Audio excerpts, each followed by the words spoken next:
welcome to Mildly Spiraling. I'm your host, Tracy. Happy to have you here.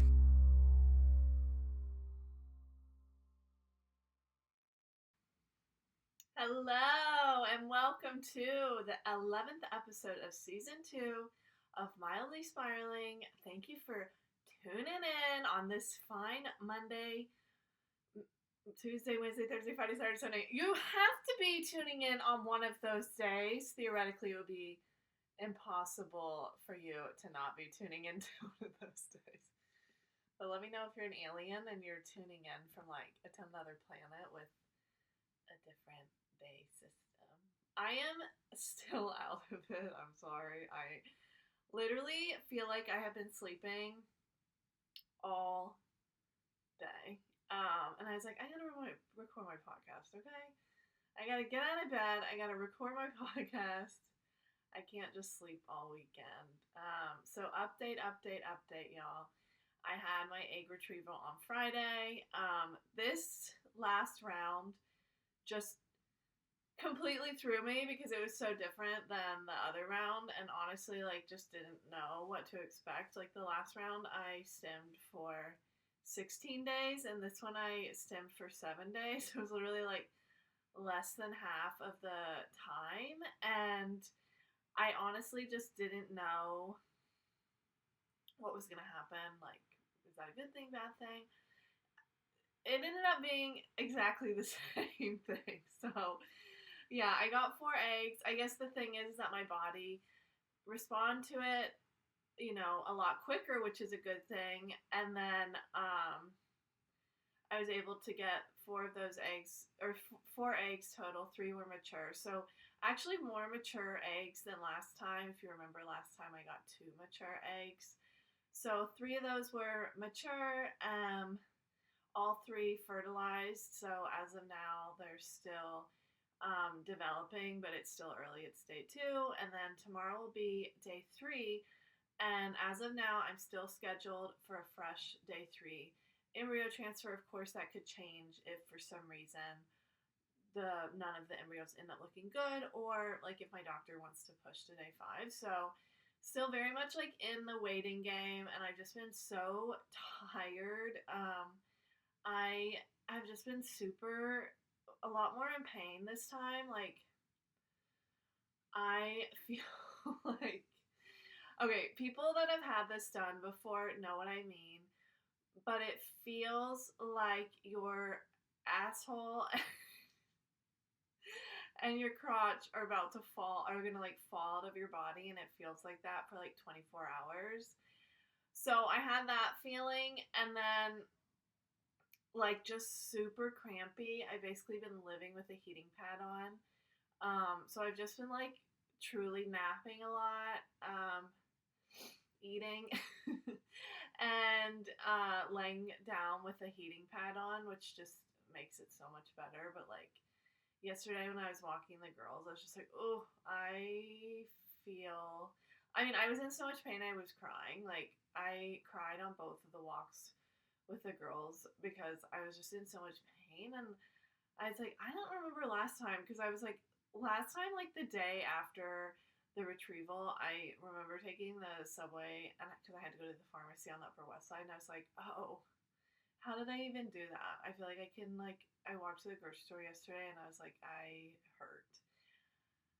Because I don't know if it's also because, like, this time I had follicles on both ovaries, so like that kind of maybe. I mean, I know it's also, I'm not like, I don't have PCOS, and I don't get like a high number of eggs, but I'm still in pain. So like, honestly, people that are getting a ton of eggs are probably in a lot more pain. But it's also like, oh, you're going through this process to get 4, and you're in so much pain after. But like, hopefully it'll all be worth it.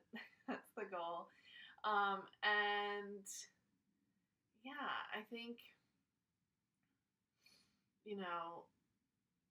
getting the 4 eggs, like, that was kind of what I was expecting to get. So I wasn't as excited as last time, but I feel like it's still a decent result for my AMH, which is almost non-detectable, 0.08, and being 38, like, it's decent.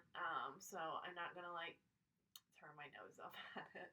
Of course, I wish I had gotten more, but I am grateful for that, and then like grateful that if and like honestly, I cannot say this enough, but like knowing that I have two more covered retrievals makes it so much easier because I'm like, oh, if this one doesn't work out, like try again and then try again, and then that's kind of my plan now, is just like if this one doesn't work out, like none of the embryos are viable or like stick, try again.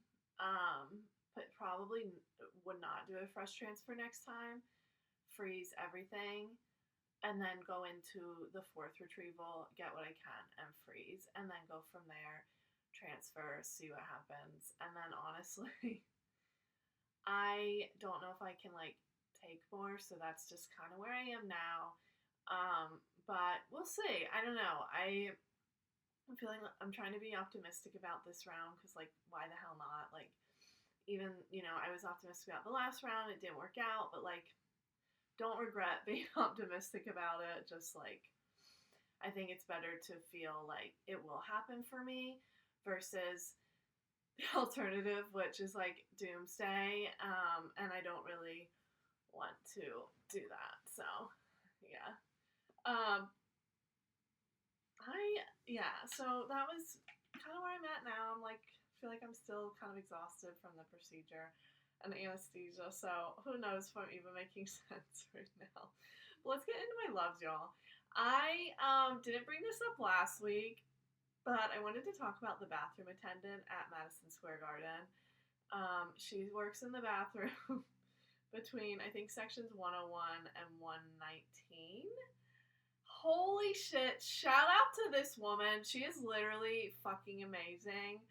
I just love her. She was just so kind and like into it. Like she was like, I got you girls, don't worry. All right, honey, this one's open. Come on down. I got you. Come on, honey. I'll get you in. Don't worry. All right, ladies, back up for 1 minute while I clean up this mess on the sink. She like said at one point, sorry, someone had too many hot dogs in one of the stalls, but I'm here now, girls. I got you. I love an animated queen like that. Oh my god. Like she was just so like literally a character.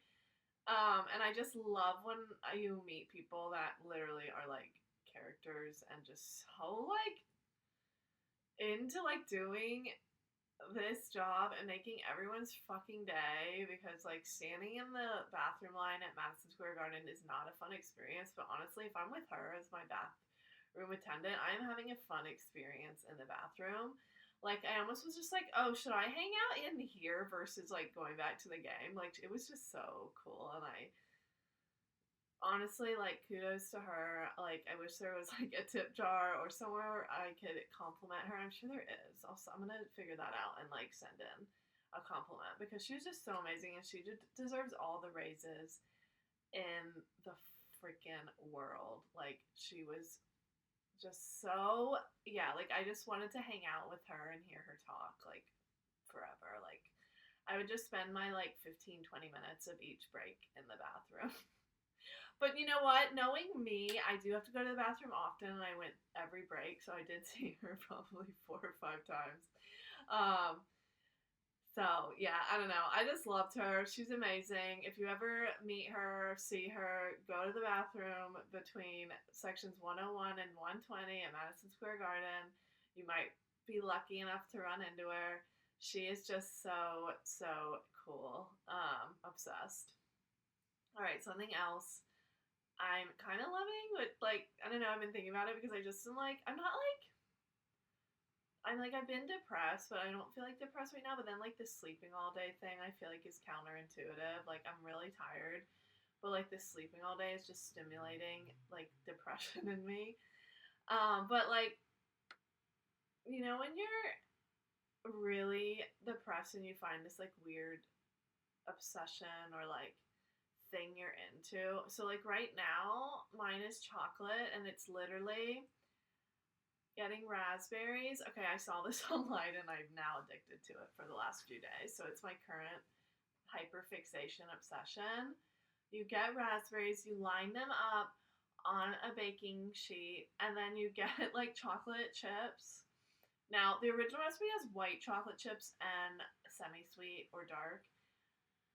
I'm only using semi sweet because I don't love white chocolate, and I also feel like it's really hard to find vegan white chocolate. And so you basically put these raspberries down on a baking sheet, and then you melt the chocolate, pour it on, let it freeze for a bit, and you basically have these like chocolate bars that are just fresh raspberries and chocolate, and holy shit, they are so good. Like, I'm embarrassed to admit how much of it I ate yesterday, but yeah, that's my hyperfixation right now.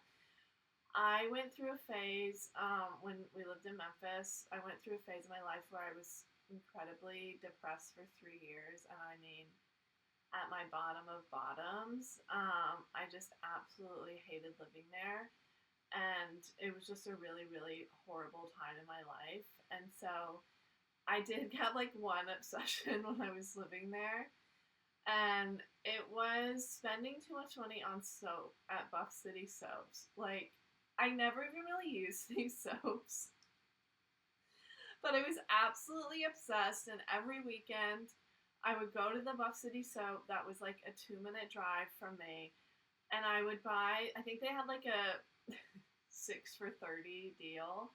So I was buying 6 bars of soap for $30 every single freaking weekend.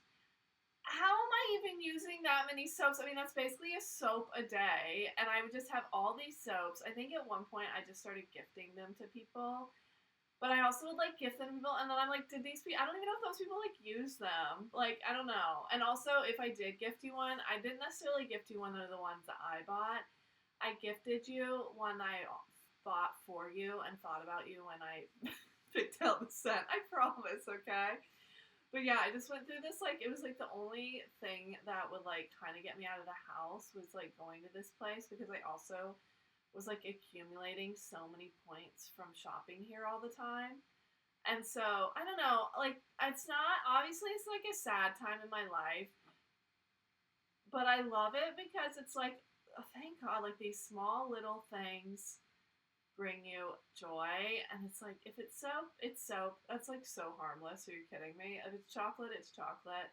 But no, the reason that like I got reminded of the Buff City soap thing is because I saw like Heather McMahon's Instagram, and she was like, "Is Buff City soap a front for something? Because these things are like popping up all over the place." And honestly, that is so true. They're popping up everywhere. When I first like found it, I first ever went in one in Memphis, and honestly, it was like one of the only things to do in Memphis was going to Buff City soap. But like, I thought it was just a Memphis thing, and I don't know if it was like created in Memphis, because Memphis is the bluff city because of like the bluffs on the Mississippi River between Arkansas and Tennessee. So I thought it was like a take on Buff City, and maybe it is. I don't know. I've never had confirmation on that. If you know, let me know. I'm curious, and I kind of made that up in my head, but I'm not sure if that's like actually accurate. But yeah, so then I like was in Florida and I saw one there and I was like, oh weird, they're really expanding outside of Memphis. And then I was like, oh my god, they're in Atlanta, they're everywhere. I guess it's maybe like a Midwest Southeast chain or something like that, but I don't know. Like, they are popping up everywhere. They could be a front for something, but I will say, at one point, Patrick and I had about 20 empty containers of the laundry soap in our closet because we were obsessed with the laundry soap, and that was all we were using. But then I also had all these like bath products from them, and it was just like a crazy, crazy obsession. But not, not hurtful to anyone. I wasn't hurting anyone with my obsession. Also, if that's like what gets you through the day, it's like going to a soap store and buying something. Like, don't let anyone tell you that's wrong. That is right, and you should continue to do it. And I'm here to hype you up for it. I'm here to encourage you to follow your passions. even if that passion is just buying soap every weekend, like, I think you should follow your passion and do what you love. You know what I mean? Okay. This is a spiral, and I can't remember if I've talked about it before, but the hell is going on with printers? We needed a printer, so we bought one. And honestly, I'm anti-printer. Like, I used to just be like, I'm just gonna go print this at the library or something, or like FedEx office or Kinko's or whatever. Like, we don't need a printer because you get a printer and they always break and it's not worth buying one. But we bought a printer in New York because it's just like, just so convenient for like, I print like my medication timelines, I print like return labels, things like that. And so we have a printer. What's insane now is that you buy a printer, but you are just buying the physical printer. To use the printer, you have to buy a subscription to the ink. So you don't just, now it's like, and I don't know, is this every printer? I'm assuming it's every printer. We have an HP, but I'm assuming it's every printer. But to even use your printer, you have to have an active subscription to this like monthly ink service. But sometimes you don't even need monthly ink. So you're like having to pay $50, $60 for ink every month. I mean, at this point, you're spending so much money on just ink that you're never using. Like at this, like we have like 4 things of ink that are unused here, and it's just so wasteful. But like I think I was trying to print like a return label one day, and I was just like, why is this not printing? And then it was like, you don't have an active subscription for like print, like ink. So to be able to print, you need to have the ink subscription. I mean, it's just so insane. Like, I don't understand how that's even, I mean, it's obviously for HP or whatever printer to make money, but like, how is that even? Well, of course, everything like that shit is legal in the United States because they just try and make it the most difficult ever to, like, do anything. But, like, why is that even a thing? I know why it is to make money, but, like, it is insane and it is stupid and I hate it. And I hate printers! I hate printers. I hate ink subscriptions, all that shit. That is a spiral. I could go on and on and on and on and on and on and on and on about the printer conspiracies, the ink conspiracies, the ink subscription bullshit. Oh my gosh. But that is just sending me on a spiral. Like, what do you mean I can't print because I don't have an ink subscription? And now I'm paying, don't quote me on this because I'm terrible at math, but I'm at least spending $1,000 a month just to own a freaking printer and have all this wasted ink. It's just nuts. Hate it. Something I also hate is text messages from companies. I love a deal, so honestly it's on me because I'm always going to sign up to get 10% off my first purchase. So I have to sign up for email and text. But oh my god, the amount of texts that I get from companies is out of control. And I feel like I will literally, like, I was waiting for a call from, like, my doctor the other day. And so I had my phone, like, sound on, which I never do. But, like, I had it on. And so my phone was just like, ding, ding, ding, ding. And I'm like, oh, it's people checking up on me, like, seeing, like, how the surgery went. No. It's like, get 10% off Crew sunglasses. 90% off Cure X allergies. Also, if you've used that, let me know. I'm curious. Get buy one, get one. Hey, don't forget you get a free pair of socks if you buy this jewelry. Check it in, check it in, check it in. I do not need the constant text. I always say stop, and then I have to sign up all over again when I want another 10% off because I need that 10% off. The 10% off basically equals tax. And so I'm going to sign up again. And the whole process is a cyclical process. It's going to happen again where I sign up for the 10% off, get the text, start getting thousands. I mean, these companies are sending thousands of texts a week to get you to buy their freaking product. I mean, it is out of control. And I can't stand it. But I will sign up to get that 10% off again. And then I'll get annoyed, unsubscribe, a week later. Oh, I never made that purchase. Actually, I gotta sign up again. Woo! It's a horrible process.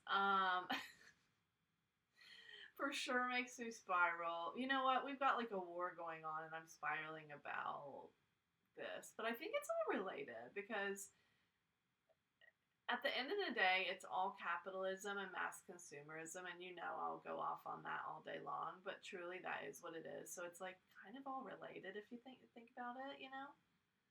War, the text messages from companies trying to get you to buy shit to numb your feelings, and then you just absolutely kind of blacking out and being like, oops, how did I spend thousands of dollars on makeup? Oh my god, they're reinstating the draft. That is fucked up. How did I get here from 10% off coupons? I don't know, but how insane is that to reinstate the draft? Y'all, like, again, I've said it before, but like, if you voted for this, what the fuck? Oh my god. So I think I mentioned it last week, but I joined a community garden. I'm excited for it. I had to miss like the first workday yesterday because obviously like couldn't lift stuff. You're not really supposed to do like strenuous activity for 2 weeks, and then with the embryo transfer, I won't be able to either. So I missed it, but it is just like they're on your ass to sign up for activities and stuff, and it's like I did, but then they were like, "Oh, you did it wrong," and I'm like, "Oh my god, I truly cannot. Just tell me when to be there, and I'll be there." But I feel like everything's just so complicated these days, and I'm curious to see how it goes. I mean, like I'm excited about it, but I'm like, wait, why is it already so much? And I'm paying $50 to volunteer here, but it's already a lot. And kind of stressed me out the other day because I was getting these texts like the day before the egg retrieval, and I was like, oh my god, why am I getting so many texts from the community garden that I'm paying to volunteer? I mean, it's not a lot, obviously, and that money goes towards supplies and things, but it's just like, wait, calm down, like, for 1 second, please, because I just had to take a step back and, like, breathe, because I was just like, why am I getting all these texts? But, yeah.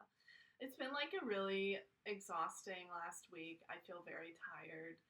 I'm wearing my Sirens hoodie, if you're watching on YouTube. You can't really tell, but it is my New York Sirens hoodie. I'm trying to decide if I go to the game on Wednesday. It's their last home game, and I do want to show them support, but I'm like, do I want to go to Newark, New Jersey 2 days post embryo transfer? I'm not really sure, but then I thought maybe my embryo would really enjoy going to a women's hockey game. Like, it might just like decide that it wants to stick during the hockey game, right? Like, it might be like, ooh, this is what my mom is into. This is what I get to enjoy if I stick here. I don't know. Not like I'm gonna force my kid to watch hockey, but I think it could happen. I think that was like one thing. My last transfer, I was like, I want to just still like enjoy myself. Like, obviously, you can't do a lot of things that are fun and give pleasure, which is like coffee, alcohol, etc. Like, you basically are act as though you are pregnant, so you can't do any of those things. But I don't know, like going to a hockey game could be fun, and I want to just enjoy myself because I do also feel like I was definitely stressed before this retrieval, but not as stressed, that's for sure. And I kind of wonder if that's like why my follicles grew a little faster. Obviously, I don't know, but stress has such an impact on fertility, and like according to my mom, I've been stressed my entire life, and I do think that's true. And so just, obviously it almost feels like an oxymoron saying try not to be stressed, but truly I'm going to try not to be stressed. I'm still working and everything, but I'm going to try and like do a lot of walks and still do enjoyable things. So I think I might go to the hockey game on Wednesday. I'm not sure yet. But then also maybe go to like a concert or go out to dinner. And then my mom is visiting next weekend, so that'll be really fun. My mom will be here, and unfortunately, her dog passed away last week, so that was really, really, really sad. And so she's actually coming here to only see my dogs and not me. I'm kidding. No, it'll be nice to have her here for that weekend. So I think we'll do something fun. Mom, if you're listening, think about what you want to do.